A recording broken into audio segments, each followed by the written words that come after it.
As I continued sewing, I soon discovered 17 magazine when we moved to, again, across to the western part of Washington State, not too far down from the Canadian border.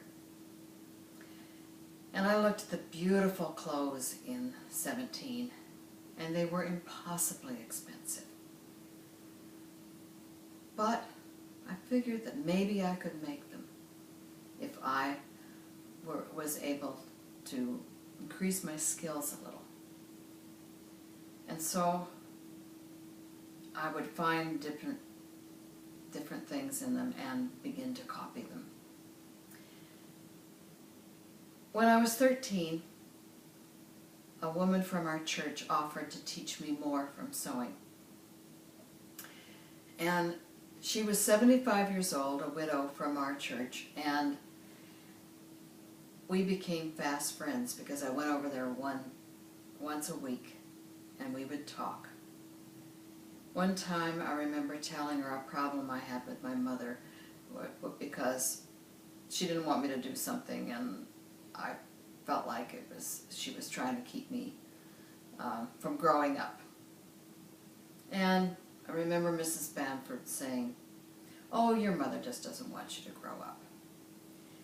And I felt like she really understood what I was talking about.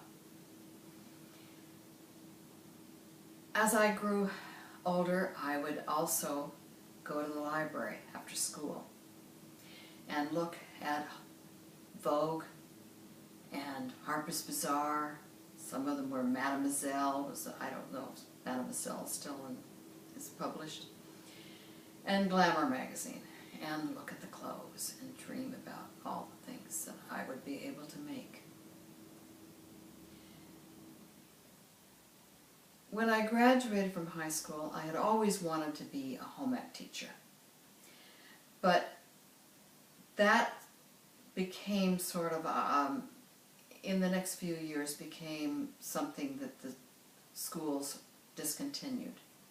So I really had to find some other way of study. But I kept on looking in magazines. I studied design, took different classes, always increasing my knowledge of sewing and design.